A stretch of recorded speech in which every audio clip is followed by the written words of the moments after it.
One morning, Sherlock Holmes handed me a sheet of paper. "Look, Watson," he said. "can you explain this problem?" I looked at the paper.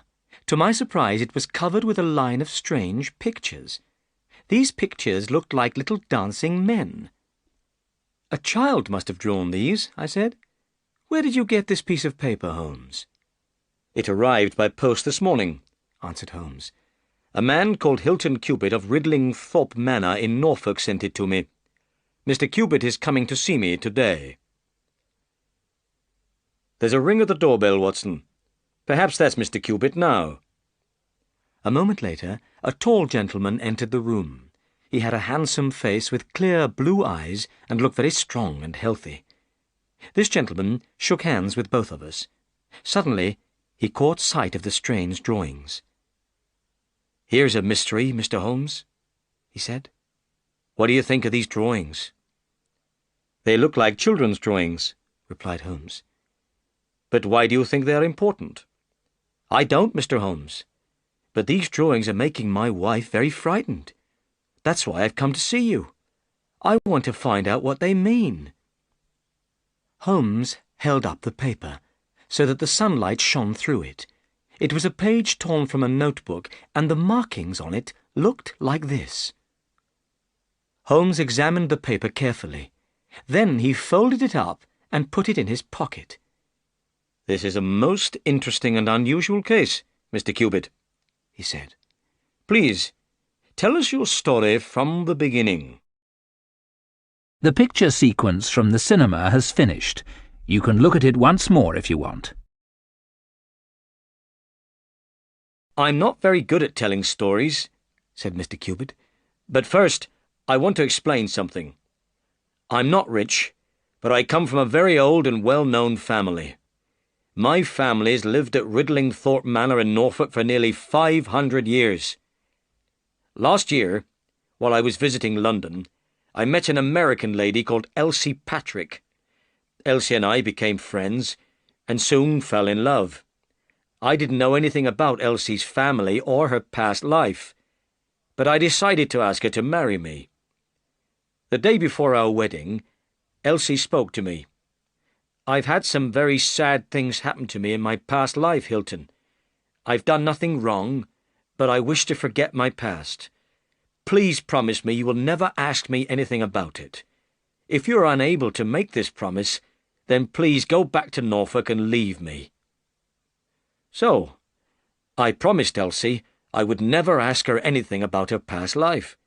We've been married for a year now, and we've been very happy. During all this time, I've kept my promise. But one day, about a month ago, my wife received a letter from America. I saw the American stamp. She read the letter and her face turned white.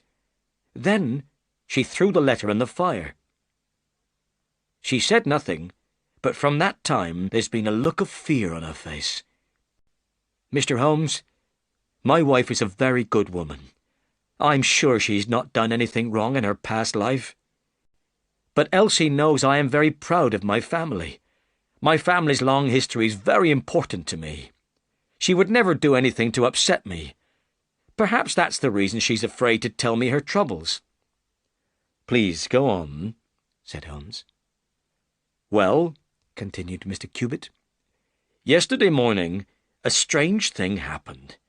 I found this piece of paper lying on the sundial in the garden. At first, I thought it was a child's drawing. But when I showed the paper to Elsie, she fainted. Since then, she has seemed like someone in a dream, and there's terror in her eyes. I didn't know what to do. If I took the paper to the police, they would laugh at me. So I came to you. Mr. Holmes, please help me. I'm not rich, but I'll spend all my money to protect my wife from danger."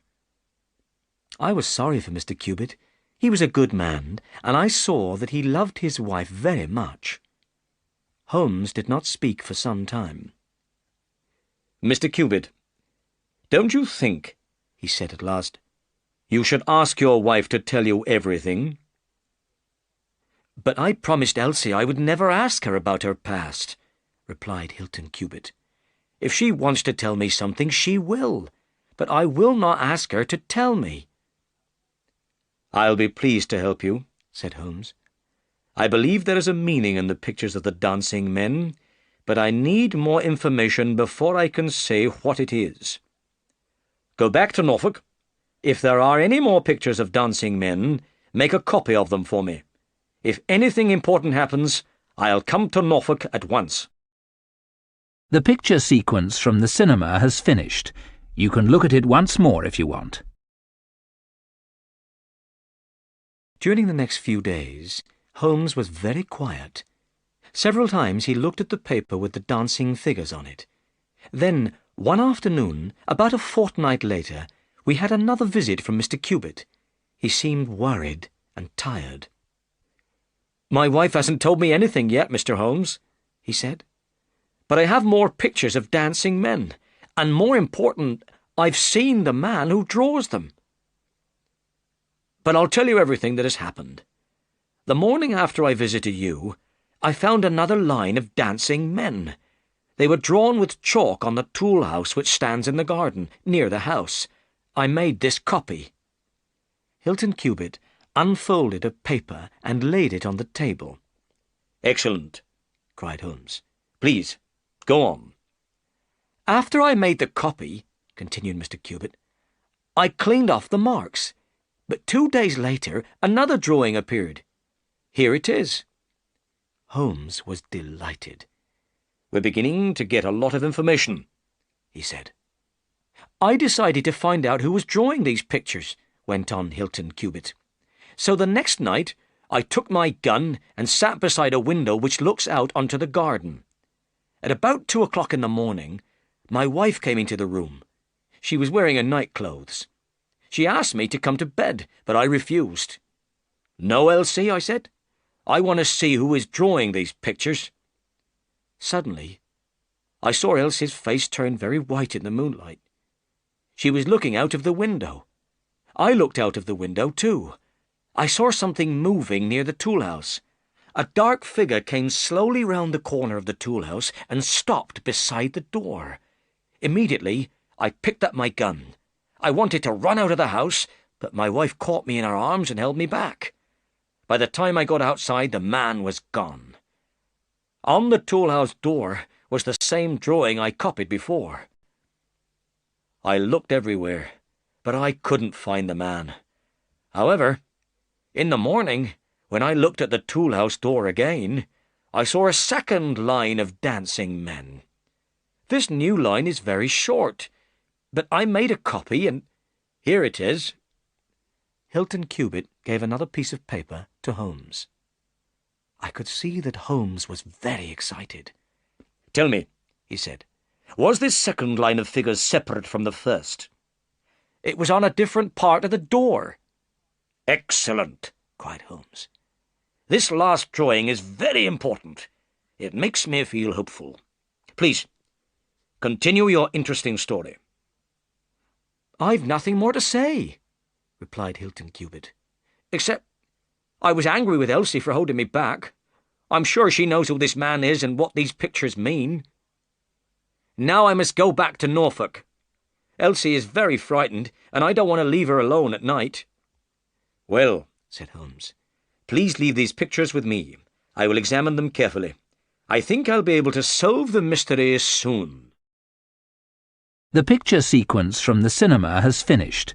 You can look at it once more if you want. As soon as Hilton Cubitt left the room, Holmes ran to a table. He put all the papers with pictures of dancing men on the table. He began to examine them carefully.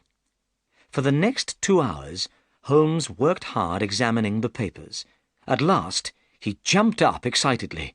Then he sat down again and wrote out a long telegram.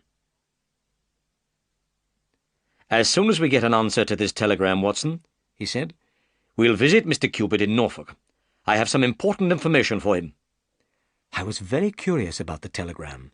I very much wanted to know what Holmes had found out about the meaning of the dancing men. But I didn't ask any questions. I knew Holmes would tell me when he was ready. 2 days passed. Then, on the evening of the second day, Holmes received another letter from Hilton Cubitt. In this letter, Mr. Cubitt said he had found a new drawing of dancing men. He had found the drawing that morning on the sundial in the garden. Mr. Cubitt had made a copy of the drawing in his letter. Holmes examined these pictures carefully. Suddenly, he jumped up. "We must go to Norfolk at once, Watson," he said. At that moment, a telegram arrived for Holmes. It was the answer he had been waiting for. Holmes read the telegram, and his face looked serious. "Mr. Cubitt is in terrible danger," he said. "He needs our help." But unfortunately, we were not able to go to Norfolk that evening. It was late, and the last train had gone. The next train was not until the morning. In the morning, we travelled to Norfolk. At the station, we asked our way to Ridlingthorpe Manor. "Are you the detectives from London?" the station master asked. "Why do you think we are detectives from London?" asked Holmes in surprise. "Because the Norfolk police are already on their way to Ridlingthorpe Manor," said the station master. "But perhaps you are doctors. The lady isn't dead yet. You may be in time to save her life." Holmes looked very worried. "What do you mean?" he asked. "What has happened at Ridlingthorpe Manor?" "It's terrible news," replied the station master. "Both Mr. Hilton Cubitt and his wife have been shot. Mr. Cubitt is dead, and his wife is seriously injured."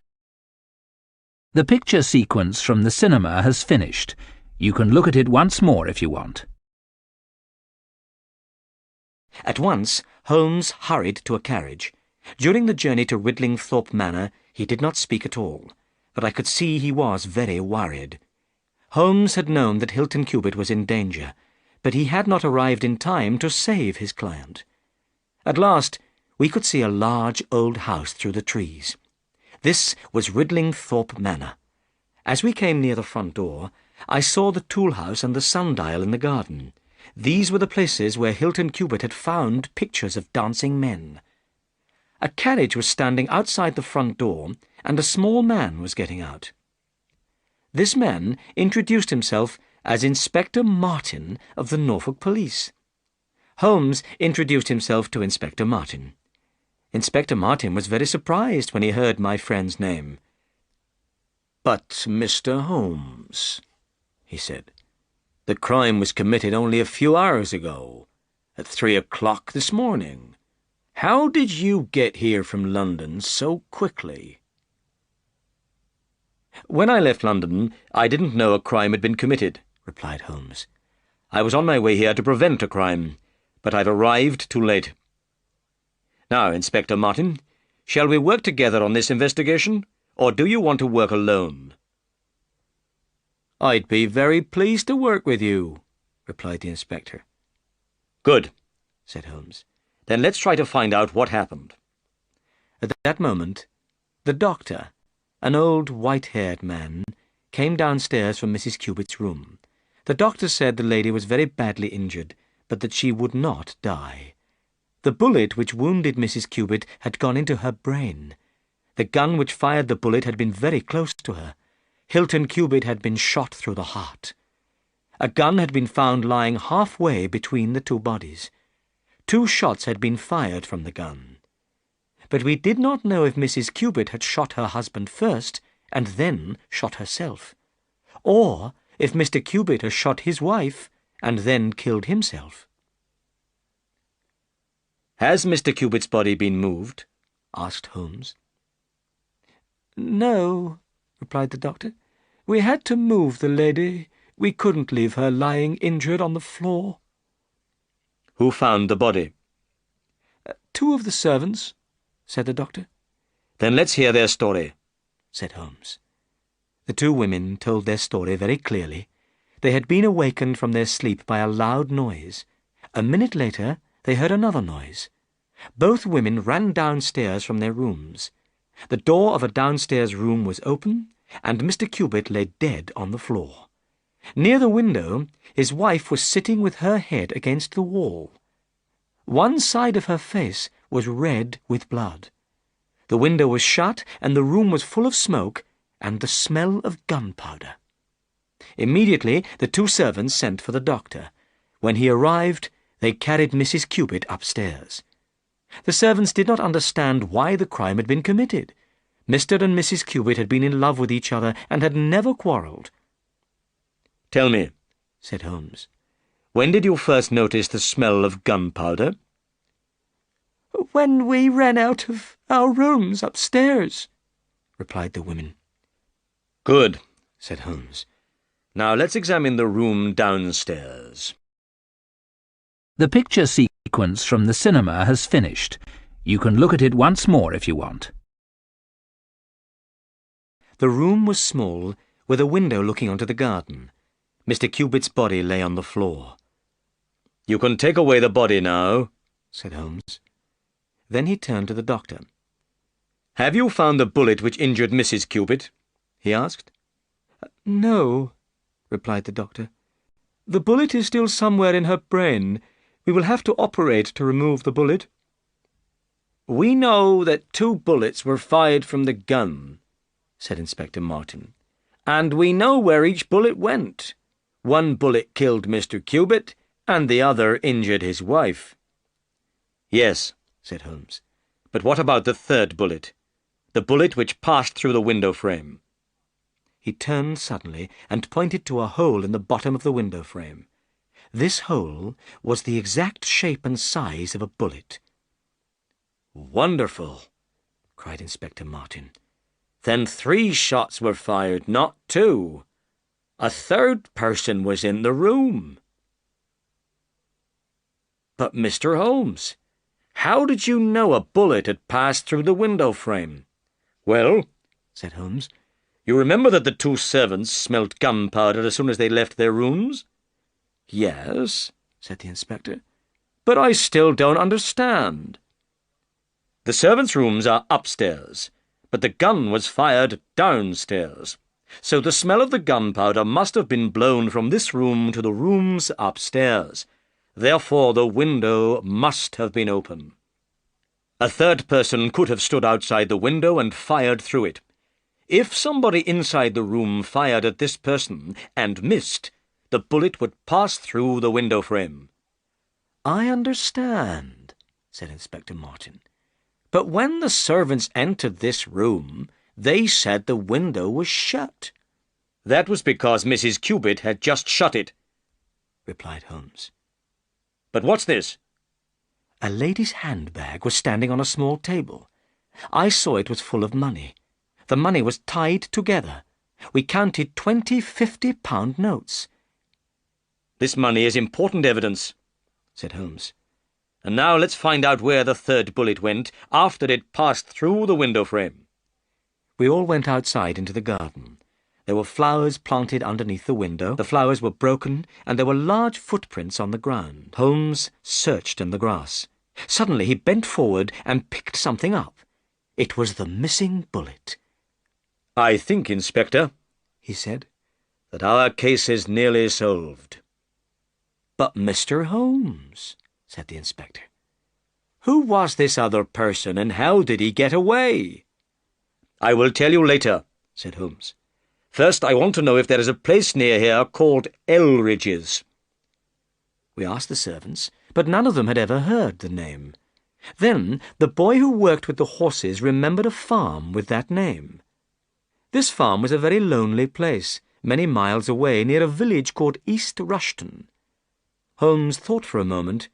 Then he smiled strangely. "Bring a horse," he said to the boy. "I want you to take a message to Elridge's farm." Then Holmes took from his pocket all the papers with the pictures of the dancing men on them. He sat down at a table and worked carefully. Finally, he handed a note to the boy. "Give this note to the person whose name is written on the outside," said Holmes, "and don't answer any questions." I looked at the outside of the note. It was addressed in large writing to Mr. Abe Slaney, Elridge's Farm, East Rushton, Norfolk. Then Holmes turned to Inspector Martin. "I think you should get more policemen," he said. "We'll have to catch a dangerous criminal." The picture sequence from the cinema has finished. You can look at it once more if you want. After the boy had left, Holmes gave some instructions to the servants. "If anybody comes and asks for Mrs. Cupid," he said, "do not tell the person that she is ill. Show the person straight into the sitting room." "There are some things I want to explain," Holmes said. Then he told the inspector about Hilton Cubit's visits to us in London and the pictures of the dancing men. "These drawings are a kind of secret writing," said Holmes. "They look like children's drawings, but they are messages. Each picture of a dancing man is a letter of the alphabet. Let me show you how it works. The letter of the alphabet which appears most often in English is E. The picture of the dancing man which appeared most often was this. So I knew that this picture was E. Some of the dancing men were holding flags. I guessed that a figure with a flag was the last letter of a word." "But how did you find out what the other pictures meant?" I asked. "On Hilton Cubit's second visit," went on Holmes, "he brought 3 different messages with him. The last message was this. In this message there was no flag, so the message had to be one single word. What could it be? The word had 5 letters, and the second and fourth letters were E. It might be sever, or lever, or never, but the most probable of these words was never. So I knew these pictures were N, V, and R. "Excellent, Holmes!" I cried. "What did you do next?" "Well," said Holmes, "I knew Mrs. Cubit's first name was Elsie. I noticed that there was another word which had 5 letters and began and ended with E. So I guessed that these probably were L, S, and I. In one message, the word Elsie was written twice. In this message, the word before Elsie had 4 letters and ended with E. I guessed the writer was asking Elsie to do something. So, now I looked for an English word of 4 letters ending in E. The best word I could think of was come. So, now I knew that these were C, O, and M. Then I looked again at the first message which Hilton Cubit brought us. I used the figures holding flags to divide the message into words. I wrote out the message, putting dots for the letters I didn't know. Dot M, dot E-R-E, dot E, S-L dot N-E dot. The first missing letter had to be A, and the second letter had to be H. Am here A dot E S-L-A-N-E dot. Clearly, the 2 missing letters were part of somebody's name. So, it must be Am here Abe Slaney. Then I looked at the second message again. This message worked out like this. A dot E-L-R-I dot E-S. Here I worked out that the missing letters could be T and G. At Elridge's. I decided to find out if there was a place near Ridlingthorpe Manor that was called Elridge's. If there was, then I knew that this was where the writer of the messages was staying. Inspector Martin and I looked at Holmes. It was wonderful how my friend had found out the meaning of the dancing men. "What did you do then, Mr. Holmes?" asked the inspector. I guessed that Abe Slaney was an American. Abe is an American name, and Mrs. Cupid had recently received a letter from America. This letter had upset her very much. So I sent a telegram to a friend in the New York police, asking about Abe Slaney. This was the reply: "The most dangerous crook in Chicago." The same evening, I received Hilton Cupid's final message. The message worked out like this: Elsie dot R.E. dot A.R.E. to meet thy G.O. dot. Clearly, the missing letters had to be P and D. Elsie, prepare to meet thy God. I knew the Cupids were in terrible danger. Abe Slaney was saying he was going to kill Mrs. Cupid, so Dr. Watson and I hurried immediately to Norfolk. But unfortunately, we were too late. Hilton Cupid was dead.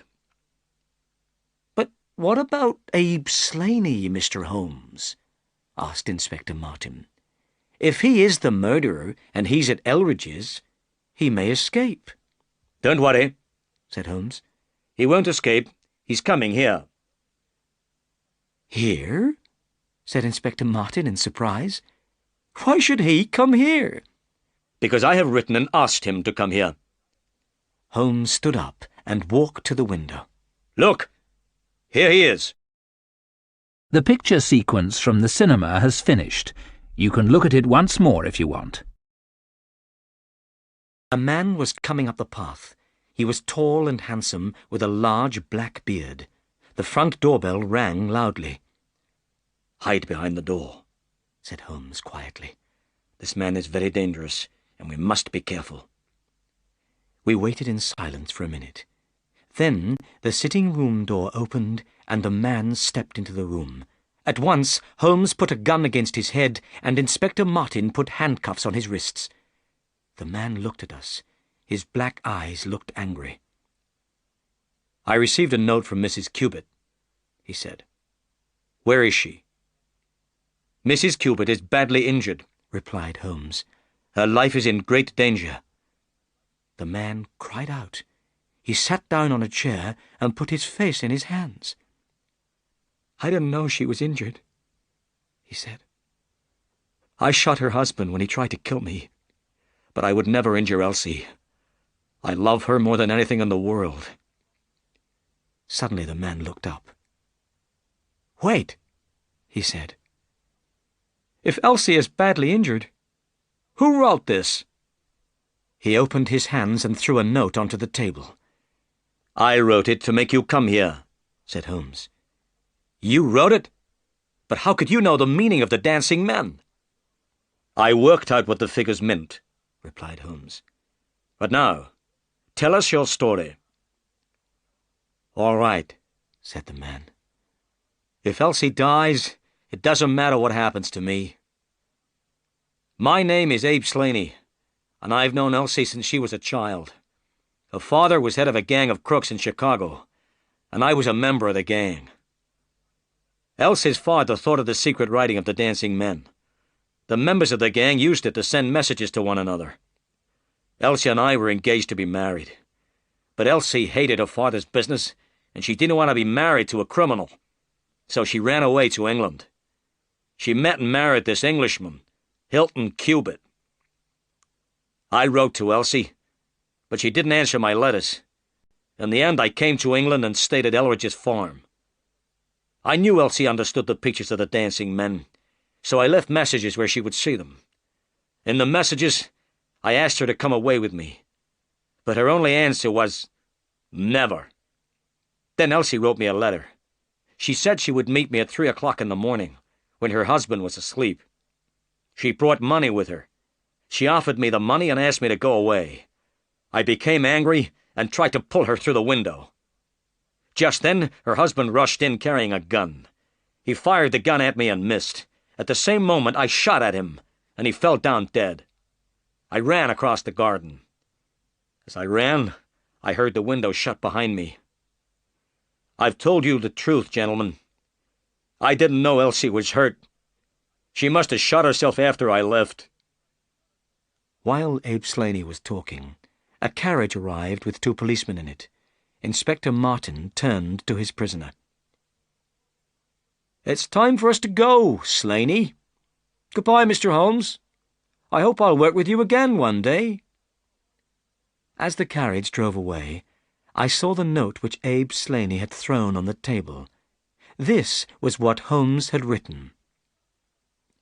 "If you work it out, Watson," said Holmes, "you'll find it means, 'Come here at once.' I knew Abe Slaney would come when he read the note. He would think Mrs. Cubitt had written it." "Well," I said, "criminals have used the dancing men to help them in their crimes, but now the dancing men have been used to catch a criminal." "Yes," said Holmes.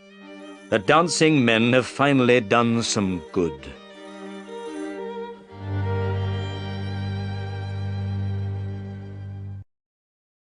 The picture sequence from the cinema has finished. You can look at it once more if you want.